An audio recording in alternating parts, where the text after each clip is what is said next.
नमस्कार प्रिय साथियों, आप सभी का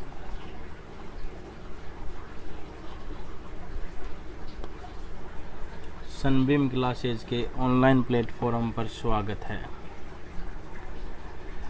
आज हम मैथ्स के आरआरबी एनटीपीसी में आए हुए प्रीवियस क्वेश्चन करने जा रहे हैं, जो आपकी आने वाली 5 जून को बहुत ज़्यादा हेल्प करने वाले हैं। इसलिए इन क्वेश्चनों को ज़्यादा से ज़्यादा लगाने, वीडियो को रोक कर सॉल्यूशन करें, फिर उसका कंप्लीट सॉल्यूशन देखें। अब देखो जी, ये कोई ज़रूरी नहीं कि सिर्फ ऊपर आरआरबी एनटीपीसी नाम दे रखा है तो उसके लिए ही इम्पोर्टेंट है। ये सभी question NTPC, ALP, junior engineer, group D और जितने भी कम्पिटिटिव एग्ज़ाम होते हैं ऑल स्टेट में, सभी जगह काम आएंगे। तो हम स्टार्ट करते हैं आज का पहला क्वेश्चन। देखिए जी, आज का पहला क्वेश्चन, एक समचतुर्भुज का क्षेत्रफल दे रखा है। देखो जी, सबसे पहले मैं आपको इसका कॉन्सेप्ट डिस्कस करता हूँ जी। आप एक बार इसका कंप्लीट कॉन्सेप्ट समझिए, उसके बाद में हम सारी चीज़ें करेंगे जी। देखो जी, पहले एक कॉन्सेप्ट समझते हैं अपन।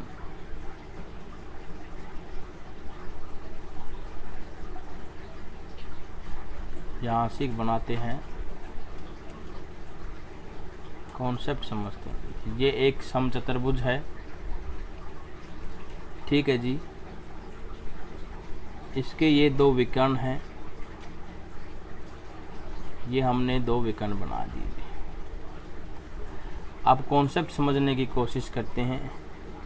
एक विकर्ण का नाम हमने D1 दे दिया, एक विकर्ण का नाम हमने D2 दे दिया। देखिए जी, कॉन्सेप्ट में सबसे पहली याद रखना, सबसे पहला है कि जो रोम्बस होता है, जो समचतुर्भुज होता है, इसकी भुजाएं, चारों भुजाएं समान होती हैं। चारों भुजाओं की लंबाई समान होती है।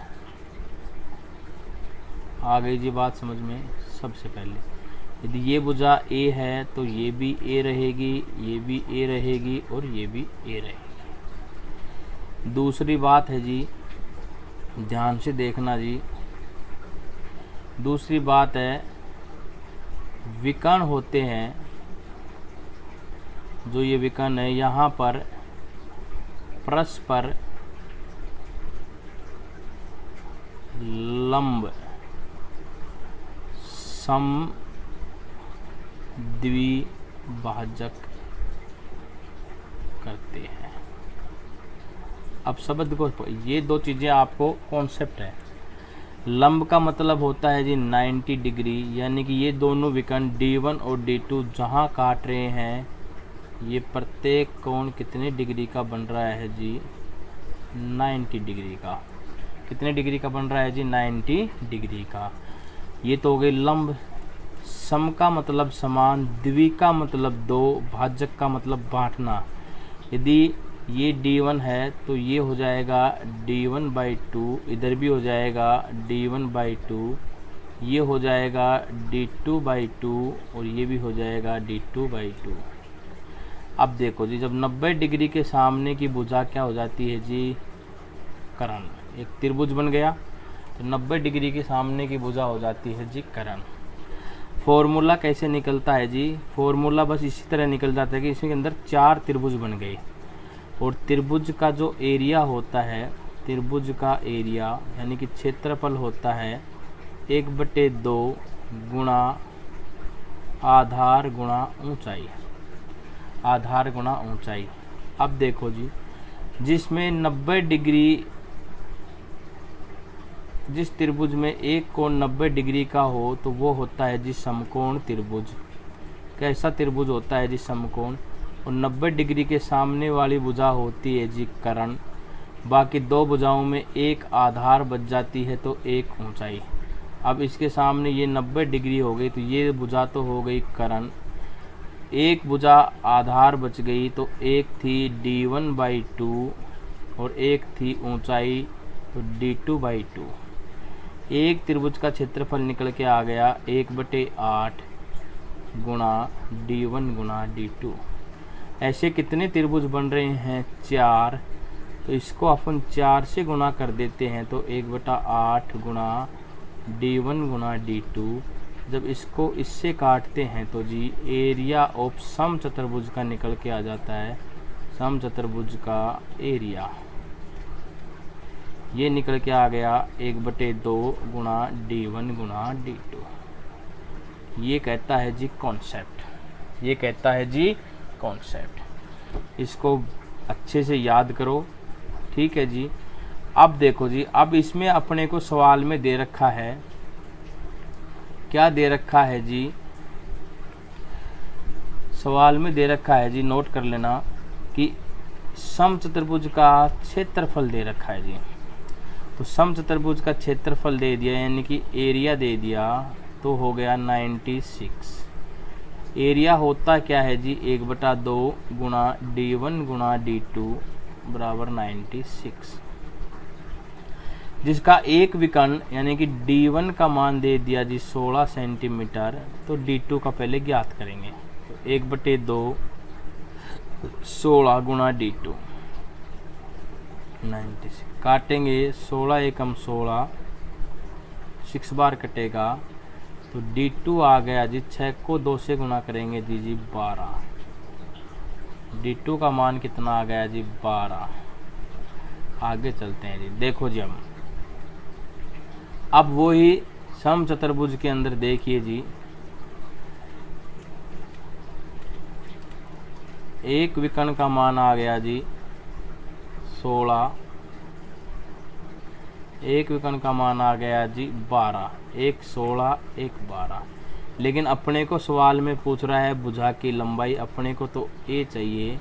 अब कॉन्सेप्ट कहता है कि विकर्ण समलंब द्विभाजक होते हैं, तो 16 का आधा ये हो गई जी 8, 12 का आधा ये हो गई जी 6, ये 90 डिग्री का कोण होता है। तो कर्ण का मान निकालना है, तो ये एक ट्रिपलेट बनता है, आप याद रखना 6 8 10, 6 8 10। तो जो एक का मान आ जाएगा जी वो आ जाएगा 10। वैसे आप इसमें पाइथागोरस प्रमेय भी लगा सकते हो, जो कर्ण स्क्वायर यानी कि के स्क्वायर बराबर आधार स्क्वायर प्लस लंब स्क्वायर, इससे निकालोगे तो आधार 1000, तो 8 का स्क्वायर करोगे 64, 6 का स्क्वायर करोगे 36, ये हो गया 100। और जब कर्ण बराबर 100 के ऊपर लगाओगे अंडर रूट, तो ये आएगा जी 10 सेंटीमीटर। तो इस क्वेश्चन का आंसर आ गया जी option number D. I hope concept भी समझ में आया होगा, क्वेश्चन भी समझ में आया होगा। तो यहाँ पे आपको सूत्र याद रखना है। चलते हैं जी नेक्स्ट क्वेश्चन पर। ये लीजिए, देखो जी, एक त्रिभुज के कोण 2x डिग्री, 3x - 8 डिग्री और 5x - 12 डिग्री हैं। त्रिभुज का सबसे बड़ा कोण कितना है? देखिए जी, आप सबको पता है कि एक त्रिभुज में 3 अंतःकोण होते हैं। पहला कोण ये, और इन तीनों अंतःकोणों का योग होता है, अंतःकोण का योग होता है जी 180 डिग्री। अब इसमें एक कोण दे दिया 2x डिग्री, एक दे दिया जी 3x डिग्री -8 डिग्री, और एक का मान दे दिया जी 5x - 12 डिग्री। यदि इन तीनों कोणों का हम योग करें, तीनों कोणों का योग करें, तो 2x + 5x - 12 + 3x - 8 बराबर 180। इधर देखो जी, ऐड करिए x को, तो 5 और 2 7 और 3 10, यानी कि 10x बराबर ये माइनस का 12 माइनस का 8 20 बन गया, उधर जाके 200 बन जाएगा। तो x बराबर आ गया जी 200/10 यानी कि 20 डिग्री।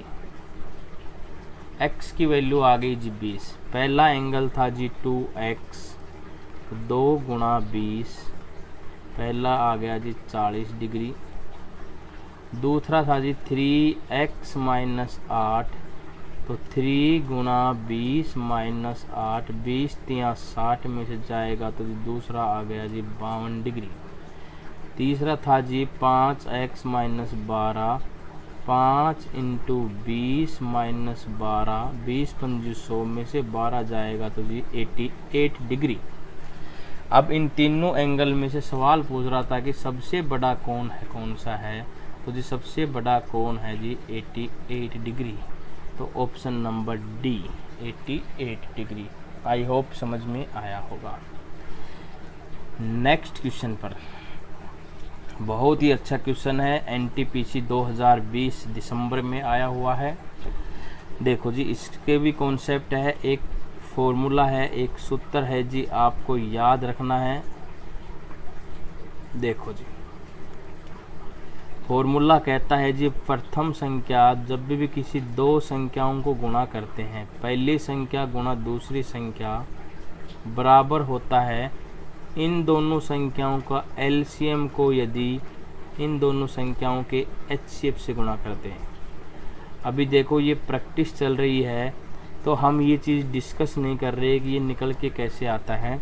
कभी इसकी कंप्लीट क्लास लेके आएंगे तो सारी चीज़ें समझाई जाएंगी। अब इसमें से देखो कह रहा है कि कोई दो संख्याएं दिन का है, एचसीएफ दे रखा है जी 44 डिग्री, यानी कि एचसीएफ का मान है जी 44। एलसीएम दे रखा है जी 264, एलसीएम है जी 264। आगे पढ़ो, यदि एक संख्या दूसरी संख्या का 3/2 गुना है, एक संख्या दूसरी संख्या का 3/2 गुना है, तो इसको हम ऐसे कर लेते हैं कि माना, वैसे डायरेक्ट हो जाएगा लेकिन समझने के लिए देखो, डायरेक्ट करने के लिए आपको कुछ चीज़ें थोड़ा बहुत ध्यान रखना पड़ता है। एक तरह से ये अनुपात ही है, पहली संख्या और दूसरी संख्या का अनुपात है, ठीक है जी। यानी कि फर्स्ट संख्या और सेकंड संख्या का अनुपात दे दिया और कह रहा है कि एक संख्या दूसरी संख्या, यदि दूसरी संख्या 2 है तो वो पहली संख्या है 3, और जब अनुपात होता है तो इधर भी x लगा देते हैं, इधर भी, यानी कि ये वो दो संख्याएं आ गई, एक हो गई 3x, एक हो गई 2x, बस वैल्यू ही तो रखना है। फर्स्ट संख्या है 3x, सेकंड संख्या है 2x बराबर एलसीएम है 264, एचसीएफ है जी 44। अगर इसको 2 से काटेंगे तो 2 एकम 2, 44 को काटेंगे तो जी आ जाएगा 22, 6 4 10 2 12, 3 से कट जाएगा जी 3 एकम 3, 3 8 24, 3 8 24। इधर बच गया x और x, यानी कि ये हो गया जी x²। इधर खुद देखियो जी, अब x² इधर वर्ग बनाना पड़ेगा, 22 इस 88 को ये भी तो लिख सकते हैं 4 गुणा 22 गुणा 22। जब x का मान निकालेंगे तो जी इधर लगा देंगे अंडर रूट, इधर लगा देंगे जी अंडर रूट, तो 4 का वर्ग होता है 2 और 22 का वर्ग आता है जी 22, तो वो संख्या x का मान आ गया जी 44। तो छोटी संख्या पूछ रहा था जी, छोटी संख्या है 2x, ये आ गई जी 88, यानी कि 44 को 2 से गुणा कर दिया तो छोटी संख्या आ गई जी 88। तो ऑप्शन नंबर बी अच्छा कॉन्सेप्ट है, आपको परीक्षा में याद करके जाना है। आई होप समझ में आया होगा। तो भाई चैनल को लाइक शेयर और सब्सक्राइब अवश्य करें। अभी ये प्रैक्टिस सेशन चल रहा है, इसलिए हम क्वेश्चन थोड़े जल्दी जल्दी लगा रहे हैं, थ्योरी का चलेगा कंप्लीट। ये देखो जी इंग्लिश वाले बच्चे सवाल को ऊपर पढ़िए। अब कह रहा है जी, आगे देखते हैं जी, 2 पेन और 3 पेंसिल की कीमत 86 रुपये है। ये जो क्वेश्चन बनेगा ये है दो चरों वाले रैखिक समीकरण से, दो चरों वाले रैखिक समीकरण से। तो हम इसको बनाने का एक ही तरीका है कि माना एक पेन का माना एक पेन है जी x रुपए का, और पेंसिल को मान लिया जी y रुपए का। एक पेंसिल का मूल्य कितना है जी y रुपए। ठीक है जी। अब पढ़ो सवाल कि दो पेन, जब एक पेन x का आता है जी तो दो पेन आ गए 2x के, और तीन पेंसिल, जब एक पेंसिल y रुपए की आती है जी तो तीन पेंसिल आ गई जी 3y रुपए की। और जब इन दोनों की कीमत जानते हैं तो 86 बन रही है। कितने रुपए बन रही है जी 86। आगे पढ़ते हैं। अब की बार कह रहा है जी चार पेन, एक पेन x का तो चार पेन हो गए जी 4x रुपए के, प्लस एक पेंसिल y की तो एक पेंसिल हो गई जी y रुपए की। तो इनकी कीमत कितनी हो जाती है जी 112 रुपया। कितनी हो जाती है जी 112 रुपया।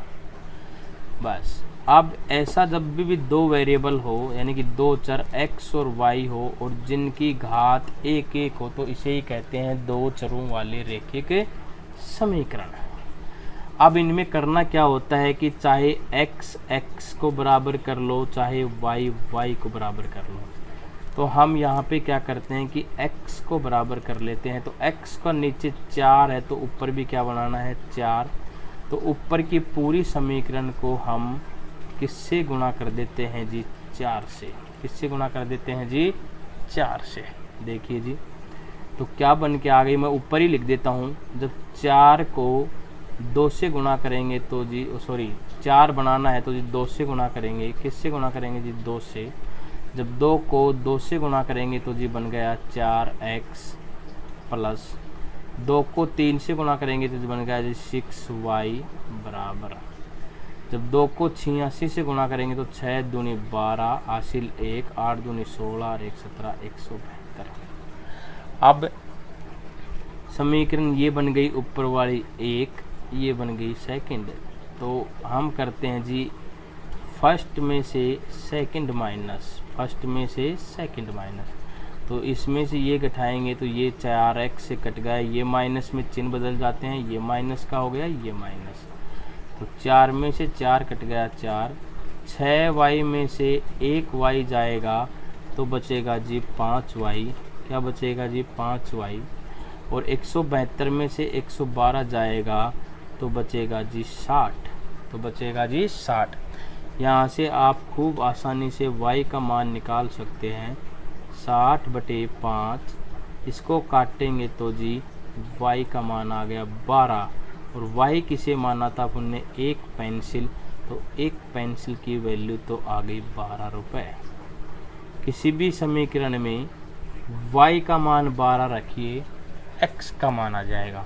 तो हम यहीं कर लेते हैं। समीकरण 2 में y की जगह अपन 12 रख देते हैं तो 4x प्लस का 12 हो जाएगा बराबर 112। तो 4x बराबर प्लस का 12, 112 में से घटेगा तो 100 आएगा जी। और x का मान आ गया जी 25 रुपये। यानी कि एक पेन का मूल्य आ गया जी 25 रुपया। सवाल में क्या पूछ रहा था कि एक पेन और एक पेंसिल का अंतर। तो पेन का मूल्य 25 रुपया, पेंसिल का मूल्य 12 रुपये, तो अंतर आ गया जी 13 रुपया। तो एक पेंसिल और एक पेन का मूल्य कितना है जी 13 रुपया। आई होप समझ में आया होगा। आसान सवाल है, समझाने के लिए धीरे चल रहा है। 1 सेकंड 5-10 सेकंड में आप लगा सकते हो। नेक्स्ट क्वेश्चन की ओर चलते हैं। भाई चैनल को थोड़ा लाइक, शेयर और सब्सक्राइब करें। देखो जी अब ये सवाल बहुत ही आसान है। ऐसे सवाल सब लगा के आते हैं, लेकिन बस ज़रूरत ये है कि आसान ही गलत होते हैं, तो आपका नहीं होना चाहिए। कि एक संख्या, देखो इसको सीधा रेशो मेथड से कर देते हैं। एक संख्या, आप संख्या को x मान लो, कुछ नहीं पड़ेगा। जब बात हो रही है वर्दी, तो आपको 50% की देखो फ्रैक्शन वैल्यू याद होनी चाहिए। तो 50% की फ्रैक्शन वैल्यू होती है 1/2, यानी कि कोई संख्या 2 है, कोई संख्या 2 है, इसमें अपन 1 की वृद्धि कर देते हैं तो वो बन जाती है जी 3/2। तो 2 से कितने की वृद्धि होगी तो +1, और यहाँ पे कमी होती तो -1। अब वो वृद्धि करने के बाद कितनी हो गई 2970, यानी कि 2 से 3 हो गई, तो जी 3 की वैल्यू आ गई 2970। कह रहा है कि वह संख्या क्या है, यानी कि 2 की वैल्यू ज्ञात करनी है। तो जिसका ज्ञात करना है उसको ऊपर, जिसका दिया है उसको नीचे 2970 से गुणा कर दो, 3 से कटेगा जी, 3 एकम 3, 3 नम 27, 3 नम 27, 0 गुणा करो जी, 0 ऐसे कैसे चिपका दिया, 9 दूनी 18, 9 दूनी 18 और 1 19, वह संख्या थी 1980। तो वह संख्या थी 1980। ऑप्शन नंबर ए एकदम करेक्ट। आसान सवाल है। इस कॉन्सेप्ट पे बहुत सवाल आते हैं, याद रखना। जैसे यदि तेल में 50% की वृद्धि हो जाए तो गृहिणी कितना कम करे, ऐसे कॉन्सेप्ट में एक एक लेके आऊँगा, बहुत सवाल आते हैं। नेक्स्ट सवाल, क्वेश्चन नंबर नेक्स्ट 6 पे टाइम एंड वर्क का क्वेश्चन है, बहुत ही आसानी से करना है। देखो जी, ALP में आया हुआ है, इंग्लिश वाले इंग्लिश में लगाइए, वीडियो को पॉज करें। 6 आदमी, कितने आदमी हैं जी 6, यानी कि 6 मैन, यहाँ से करते हैं जी 6 मैन और 8 लड़के प्लस 8 बॉयज किसी कार्य को करते हैं, कोई भी कार्य होगा उसको करते हैं, तो कितने दिन लेते हैं 10 दिन, 10 दिन बराबर। जबकि उसी कार्य पर यदि 26 मैन और 48 लड़के जब बॉयज काम करते हैं जी, तो ये मात्र और मात्र उस कार्य को कर देते हैं जी 2 दिन में।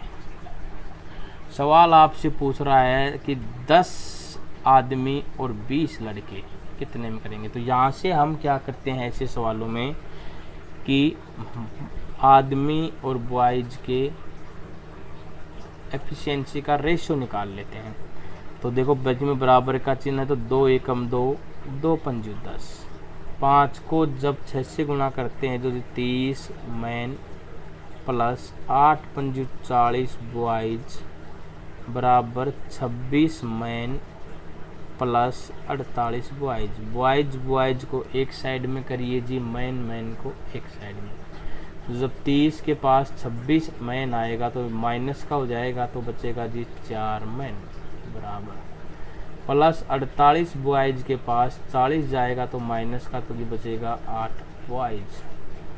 4 एकम 4, 4 दूनी 8, यानी कि मैन बटे बॉयज का जो रेशियो है जी वो आ गया जी 2/1। कितना आ गया जी 2/1। अब हो गया सवाल। अब कह रहा है कि अब किसी में भी चाहे इसको उठा के जो सवाल पूछ रहा है उसके बराबर रख दो, चाहे इसको रख दो। सवाल ये जानना चाह रहा है कि 10 मैन प्लस 20 बॉयज उस कार्य को कितने दिन में करते हैं जी, D दिन में। दिन ही तो ज़्यादा है। और सवाल में आपको पता है दिया क्या है जी, अगर मैं इसको लिखना चाहूँ बराबर का चिन्ह लगा के कि 6M प्लस 8 बॉयज उस कार्य को कितने दिन में करते हैं जी,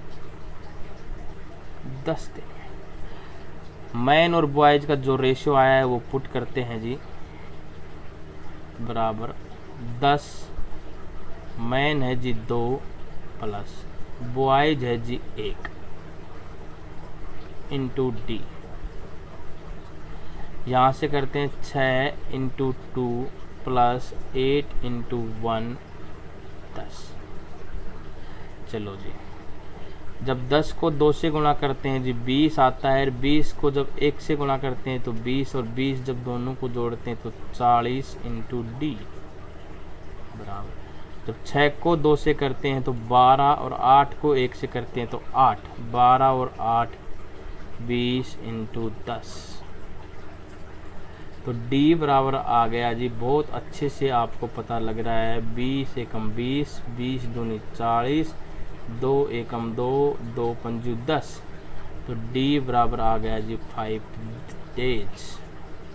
तो जब 10 आदमी और 20 लड़के कार्य पर लगेंगे तो उस कार्य को कितने दिन में कर देंगे जी? 5 दिन में। तो option number D, option number D. I hope समझ में आया होगा। अच्छा सवाल है, इस टाइप का अवश्य आता है। चैनल को लाइक शेयर अवश्य करें, ज़्यादा से ज़्यादा शेयर करें।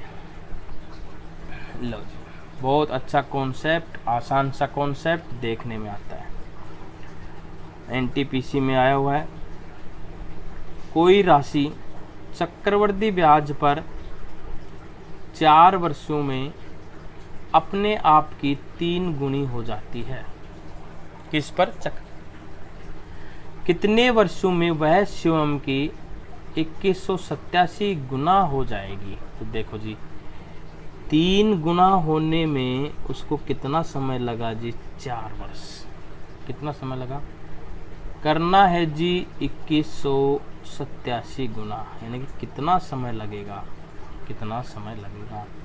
अब आपको यहाँ पे 3 वर्ष दे रखा है, 3 गुनी दे रखी है, तो ये जो 2187 आया है इसको अपन 3 की घात के रूप में लिखते हैं।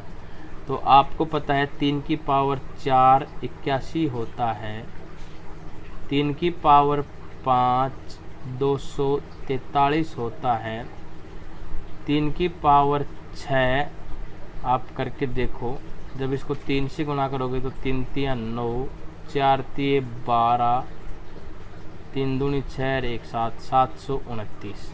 जब इसको एक बार 3 से और करोगे तो ये आएगा 2187, यानी कि 2187 होता है 3 की पावर 7। ये है जी 3 की पावर 1। तो यहाँ पे ये चीज़ें जब सेम हो गई तो 1 को होने में 4 गुना, तो 7 को भी 4 से गुना कर देंगे तो 28 वर्ष। कितने वर्ष आ जाएंगे जी? 28 वर्ष। तो कोई राशि 3 गुनी 4 वर्ष में होती है तो वही राशि 8187 गुनी 28 वर्ष में हो जाएगी। ऑप्शन नंबर सी एकदम करेक्ट, ऑप्शन नंबर सी एकदम करेक्ट। नेक्स्ट क्वेश्चन, चलो जी देखो जी, ये कोऑर्डिनेट ज्योमेट्री का सवाल है कि उस बिंदु के निर्देशांक ज्ञात कीजिए जो बिंदु 2,4 और 7,9 को जोड़ने वाली रेखा को आंतरिक रूप से 1:2 के अनुपात में विभाजित करता है। ठीक है जी, NTPC very very important topic है जी। देखिए जी, हम पूरा कॉन्सेप्ट डिस्कस करते हैं निर्देशांक ज्यामिति का। 2-3 सूत्र लिखवा देते हैं जी, आप नोट करना, फिर सवाल करते हैं। देखो जी, मान लो जी ये एक रेखा है, ये एक लाइन है जिसका ये बिंदु A है जी और ये बिंदु B है। इस बिंदु के निर्देशांक हैं जी x1, y1। पूरा कॉन्सेप्ट देखिए जी। पहले इस बिंदु के निर्देशांक हैं जी x2, y2। तो सबसे पहला फॉर्मूला तो जी यहीं से निकल के आता है कि AB बिंदुओं के बीच की दूरी, जब A के निर्देशांक दे रखे हैं और B के निर्देशांक दे रहे हो तो इनके ये बीच की दूरी कितनी निकल के आएगी। तो इसके लिए जो फॉर्मूला बनता है, याद रखना जी, नोट कर लेना, अंडर रूट ब्रैकेट शुरू x2 माइनस x1 का whole square plus y2 minus y1 का होल स्क्वायर। पहला तो ये फॉर्मूला है। दूसरा फॉर्मूला मैं यहीं से बना देता हूँ जी। आप देखिए, ये कोई बिंदु A है, ये बिंदु B है, अगर इनके बीच में कोई एकदम मध्य में बिंदु C है, एकदम बीचों बीच बिंदु C है, तो जिसके निर्देशांक x, y हैं, तो अब ये पूछता है कि मध्य बिंदु के निर्देशांक, मध्य बिंदु के निर्देशांक। जब एक बात बताइए, वो भी फॉर्मूला वहीं से निकल के आते हैं, जब मध्य में है तो 1:1 में बटेगा, ना कि जितनी दूरी इधर होगी उतनी ही दूरी इधर होगी। तो जब भी मध्य बिंदु के निर्देशांक यानी कि x पूछता है तो जी x निकलता है x1 प्लस x2 अपॉन 2 और y निकलता है जी y1 प्लस y2 अपॉन 2।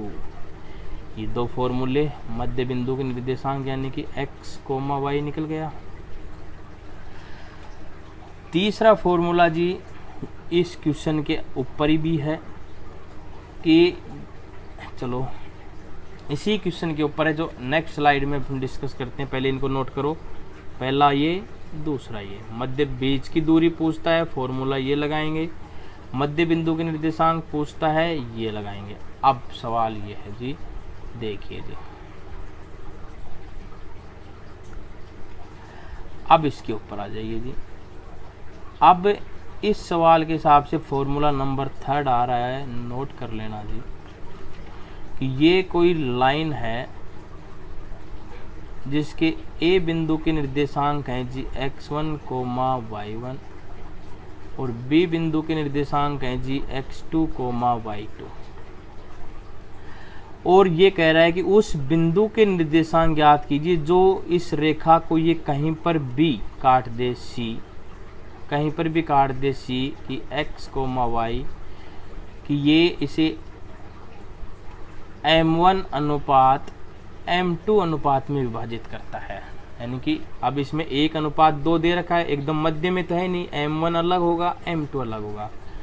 तब इस बिंदु C यानी कि x निर्देशांक निकलता है, फॉर्मूला हो जाएगा m1 x2 plus m2 x1 बटे m1 प्लस m2।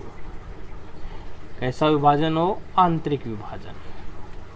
और y निर्देशांक भी ऐसे ही है, m1 y2 plus m2 y1 बटे m1 प्लस m2। तो जब आंतरिक विभाजन कोई m अनुपात m1 m2 बांटता है तो उसके निर्देशांक निकलते हैं इस प्रकार। ये दो फॉर्मूले और हैं। अब इस सवाल को अपन सोल्व करते हैं जी, नोट करिए, देखिए जी, खूब अच्छी तरीके से देखिए। देखो जी, अब पहला निर्देशांक दे रखा है 2,4, यानी कि ये कोई लाइन है, ये बिंदु A है 2,4, ये बिंदु B है जिसके निर्देशांक हैं 7,9। यहाँ पे कोई बिंदु होगा, इसके निर्देशांक अपन को निकालने हैं। और ये जो विभाजन हो रहा है ये हो रहा है जी 1:2। सारी वैल्यू पता लग गई। ये हो गया जी m1 का मान 1, ये हो गया जी m2 का मान।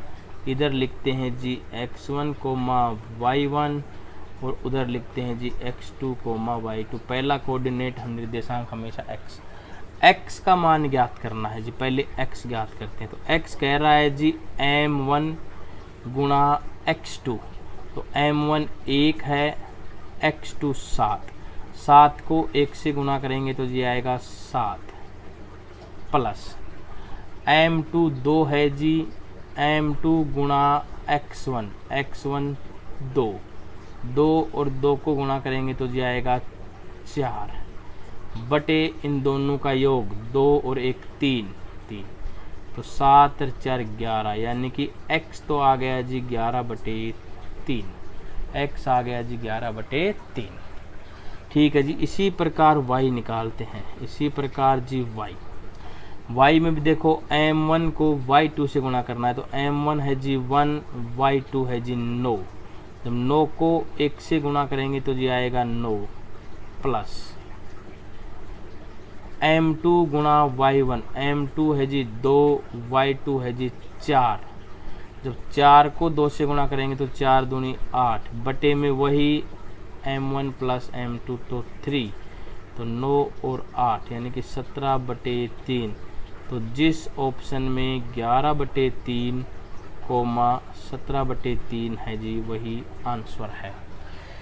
तो ये तीनों कॉन्सेप्ट हैं। आगे जैसे जैसे सवाल आएंगे तो और कॉन्सेप्ट डिस्कस किए जाएंगे। बहुत अच्छे अच्छे कॉन्सेप्ट हैं निर्देशांक ज्यामिति में। तो ऑप्शन नंबर सी दिख रहा है जी मेरे को इस सवाल का आंसर है, option number C. I hope समझ में आया होगा। नेक्स्ट सवाल पे चलते हैं। ये लगाइए वीडियो को पॉज करके, बिल्कुल आसान है, आप इनको डायरेक्ट भी कर सकते हैं, आने चाहिए। कि एक टीवी सेट का वास्तविक मूल्य 9,000 रुपये है। अभी हम प्रैक्टिस सेट ज़्यादा चल रहा है इसलिए कॉन्सेप्ट थोड़ा सा अच्छे आते हैं वही। इसके मूल्य में पहले क्या कह रहा है कि 20% की छूट दी जाती है, फिर इसे 10% बढ़ाया जाता है, तो नया मूल्य ज्ञात करो, यानी कि find the new price. The original price of A TV set 9,000, it is price discount by 20%, पहले डिस्काउंट दिया गया, एंड फिर इंक्रीज्ड बाई 10%, फिर उसका मूल्य बढ़ा दिया गया। तो देखो छूट का मतलब कम करना होता है, बढ़ाना का मतलब बढ़ाना ही होता है। तो माना पहले 9,000 रुपये में था, फिर उसके ऊपर 20% की छूट दी गई, तो कितने में दी गई? 80 में, और कितने पे? 100 पर, यानी कि प्रतिशत का मतलब 100 होता है, तो 100 की चीज़ कितने में बेच दी? 80 गुना। आगे कह रहा था कि उसमें 10% फिर से बढ़ाया गया, तो कोई चीज़ 100 की थी तो उसको 10 बढ़ा दिया, तो कितनी हो गई? ये बस इसको काटना पीटना था जी, आंसर आ गया। काटिए जी, ये 2 0 से 2 0 कट गई, ये 2 0 से 1 0, ये और 1 0। 90 को 8 से करेंगे तो 9 × 72, ये आ गया 720 गुणा 11। 11 से किसी भी चीज़ को गुणा करना होता है, 0 ऐसे कैसे चिपका देनी, 2 ऐसे कैसे चिपका दिया, इन दोनों को जोड़ो, 7 और 2 9, और 7 ऐसे कैसे चिपका दिया। आंसर आ गया 7,920 रुपया। तो उस टीवी सेट का जो न्यू प्राइस है 7,920 रुपया। तो ऑप्शन नंबर सी। आसान सा सवाल था, आया हुआ है। ये 11 से 111 से गुणा करने की छोटी छोटी ट्रिक्स होती हैं जो कभी से। और आज का अंतिम सवाल एनटीपीसी में ही आया हुआ है, खूब अच्छे से देखना। किसी बक्से में 1 रुपये 50 पैसे और 25 पैसे के सिक्के हैं। अब इन सवालों को करने के लिए आपको 1-2 इनका सिक्कों का अनुपात दे रखा है 1:2:3। इन सवालों को करने के लिए आपको बस सिर्फ इतना पता होना चाहिए कि 1 रुपया होता है। 50 पैसे का यदि 1 रुपया बनाना है तो कितने सिक्के चाहिए? 2। और 25 पैसों का यदि 1 रुपया बनाना है तो कितने सिक्के चाहिए? 4। अब सवाल ये आसान है। यहाँ पे उसने क्या किया कि सिक्कों का ही अनुपात दिया है और आगे कह रहा है कि 50 पैसे के सिक्कों की संख्या 80 है। बस अनुपात भी सिक्कों का, अगर अनुपात पैसों का देता तो इनको पैसों रुपयों में बदलते, लेकिन सवाल इसने आसान बना दिया। अनुपात भी सिक्कों का दे दिया और नीचे जो संख्या दी है वो भी सिक्कों की ही दे दी। तो कुछ नहीं है, जब सिक्कों का अनुपात सिक्कों की संख्या के बराबर है, ये खुद कह रहा है कि 50 पैसे के सिक्के की संख्या 80 है, अनुपात में 2 है वैसे 80 है, तो 2 एकम 2 80 40, यानी कि एक सिक्के की संख्या किसके बराबर आ गई? 40। जब इस 1 को 40 से गुणा करेंगे तो दिया जाएगा 40, 2 को 40 से गुणा करेंगे तो जाएगा 80, और 3 को जब 40 से गुणा करेंगे जाएगा 120, यानी कि 1 रुपए के 40 सिक्के हैं। तो अब एक बात बताओ, 1 रुपए में एक ही तो सिक्का चाहिए, 40 सिक्के तो कितने रुपए बन गए? 40 रुपए। सवाल में ये पूछ रहा है कि बक्से में कितने रुपए हैं, प्लस 50 पैसे के 80 सिक्के हैं। अब खुद बताओ, 50 पैसों का 1 रुपया बनाने के लिए 2 सिक्के चाहिए। जब 80 सिक्के हैं तो इनमें 2 का भाग लगा दें तो 50 पैसे के भी कितने रुपए बन गए? 40, प्लस 25 पैसों का 1 रुपया बनाने के लिए 4 सिक्के चाहिए, जबकि सिक्के हैं 120, तो इसमें भी 4 का भाग लगाइए, 4 का भाग लगाएंगे ये आएगा जी 30 रुपये, यानी कि 25 पैसे के कितने रुपए हैं टोटल? उसमें 30। इन सबको ऐड कर दीजिए जी, 80 और 30 110, यानी कि उस बैग में जो कुल रुपए रखे हैं वो 110 रुपए हैं जी। Option number D, option number D. तो आई होप समझ में आया होगा। चैनल को लाइक शेयर सब्सक्राइब अवश्य करें और बहुत ही अच्छा किया जाएगा, अच्छे अच्छे क्वेश्चन लेके आएंगे। थैंक यू साथियों।